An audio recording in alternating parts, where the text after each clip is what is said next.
Hello' অসমবাসী, আপোনালোকৰ প্ৰিয় চেনেল জংগী চাই থাকিব।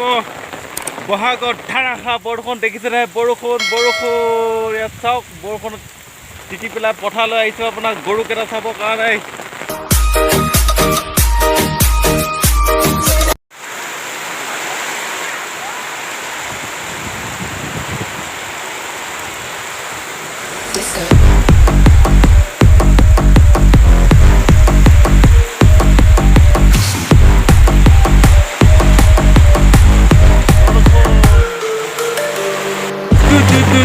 বাৰিষা হৈ গ'ল, বাৰিষা কিমান বৰষুণ বৰষুণ বাই বৰষুণ বহাগৰ বৰষুণ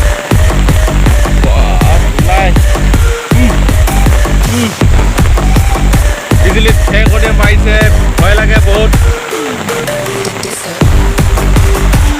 কেনেকুৱা ওলাই বৰষুণ দিছে দেখিছেনে? চাওক, ধোঁৱা দেখিছেনে? চব বৰষুণ, পুৰা বৰষুণ পৰিছে।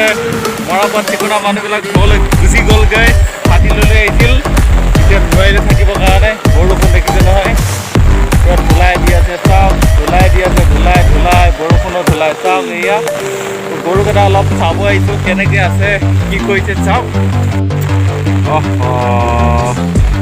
গৰুবিলাক কেনেকৈ আছে চাওকচোন, গৰুবিলাক কেনেকৈ আছে চাওক, কেনেকৈ আছে দেখিছেনে? যোনফালে আপোনাৰ বৰষুণটো বেয়াকৈ পৰে সেইফালে পোকৰটো দি পেলাই থাকে চাওকচোন, সিফালে আপোনাৰ পিচ দি পেলাই থাকে চাওক কেনেকৈ আছে। বৰষুণটো অলপ কমিছে, ইয়াৰ আগত বহুত ধমধমে বৰষুণ আহি আছিল। বেয়া লাগিছে, গৰুকেইটা পাৰিলে ঘৰলৈ লৈ যাওঁগৈ। পুৰা ধুলাই দি আছে, বৰষুণ দেখিছে নহয়, ইয়াত পুৰা ধুলাই দি আছে, ধুলাই প্ৰায় গৰু এনেকৈ আছে গোটেই ইফালে পথাৰখনত চাওক। এতিয়া মৰাপাট ঠিকনা মানুহ গুচি গ'লগৈ দেখিছে নহয়, ইফালে এইফালে মৰাপাট ঠিকনা আহিছিল, মানুহ গুচি গ'লগৈ। এইফালে ঠিকনা নাই, দুই এজন পথাৰতে এনেই বহি আছে, উপায় নাই। বৰষুণ যিহেতু, বৰষুণত কাম কৰিব নোৱাৰি। ৰাস্তাত পানী ৰখি গ'লগৈ চাওকচোন, পানী ৰখি গ'লগৈ। বাহ, কেনেকুৱা ধুলাই বৰষুণ দিছে এতিয়ালৈ, পানী ৰখি গ'লগৈ দেখিছে নহয়। এয়া চাওক, হজং কাটা বন বুলি কওঁ, হজং কাটা। এয়া চাওক পানী ৰখিছে নহয়, চাওকচোন পানী ৰখিছে বাৰু, ইয়াত ৰখিছে, অলপ ৰখিছে। ইয়াত চাওক, এয়া পথাৰত পানী ৰখাই দিলোঁ দেই। বা তামাম বৰষুণ পৰিছিল, ধুলাই দিছে, বহাগত বৰষুণত তিতি কেনেকুৱা মজা লাগে আপোনালোকে গম পাই চাগে, কিমান ভাল লাগে। গৰুকেইটা লৈ যাব লাগিব এতিয়া, কুজোৱা খাই আছে দেখিছে নহয়, গৰুকেইটা লৈ যাব লাগিব এতিয়া। ভিজি লুপুই থুপুই হৈ গ'লোঁ, ৰাম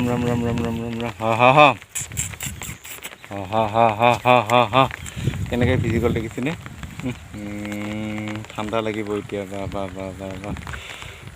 আপোনাৰ ইয়াত 8টা-9টা বজাত বৰষুণ পৰিলে বহুত লোকচান হয় আমাৰ, যিহেতু এতিয়া কৃষিজীৱি আমি, যিহেতু গাঁৱৰ, গতিকে পতা চিকুণা মানুহবিলাকো অসুবিধা হয়, হাজিৰা আহিলেও অসুবিধা হয়, হাজিৰা মানুহবিলাকো পতা চিকুণা মানুহ মাটি আনিলেও অসুবিধা হয়, আপোনাৰ পতা চিকুণাব নোৱাৰে। ডবাল পিঠা বৰষুণ পৰিছে যিহেতু, গতিকে অসুবিধা। তাৰ মাজতে পতা চিকুণা উলিয়াব লাগিব।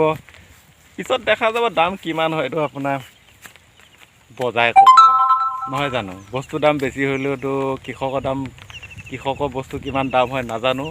গতিকে দুখজনক, এতিয়া বৰষুণটো এতিয়া নাই দেখিছেনে, গুচি গ'লগৈ। বৰষুণটো এতিয়া নাই, গুচি গ'ল। অলপ পিছত আকৌ আহিব। এতিয়া পতা চিকুণাব নোৱাৰিব, ডবাল পিঠা বৰষুণ দিয়াৰ পিছত পতা চিকুণাটো মুস্কিল। গতিকে আজি বৰবাদ, কমচে কম এবেলালৈ বৰবাদ। গতিকে পতা আকৌ হৈ যাব, তাৰ মাজতে কষ্ট কৰি চিকুণাব লাগিব।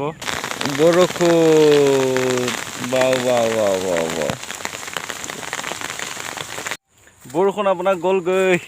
এতিয়া গৰুকেইটাকে অলপ লৰাই দি যাওঁ, গৰুকেইটাক লৰাই পেলাই দি যাওঁ। আপোনাৰ ৰ'দ আহিব চাগে নিশ্চয়, গতিকে গৰুকেইটাকে লৰাই দি যাওঁ, ঘৰলৈ আৰু নিনিওঁ। নহ'লে বৰষুণ পৰি থাকিলে বহুত মুস্কিল হয়, আপোনাৰ সকলোৱে মুস্কিল হয়। আমাৰ কৃষিজীৱি মানুহৰ পথাৰ কাম থাকি যায়, ঘৰৰ কাম থাকি যায়, আৰু অফিচৰ টাইমত পৰিলেতো অফিচিয়েলি মানুহবিলাকৰ দিগদাৰ, আপোনালোকে গম পায়। বৰষুণ পৰিলে ভালো হয় কিছুমানৰ কাৰণে বেয়াও হয় থাকিব। তাৰ মাজত কামবিলাক কৰি যাব লাগিব নহয় জানো। গতিকে ভিডিঅ'টো চাই থকাৰ বাবে ধন্যবাদ। বৰষুণত ভিডিঅ' এটা বনাই চালোঁ, আপোনালোকৰ অলপ কিবা এটা শ্বেয়াৰ কৰিব বিচাৰিলোঁ। গতিকে ভিডিঅ'টো চাই থকাৰ বাবে ধন্যবাদ। জয় অসম।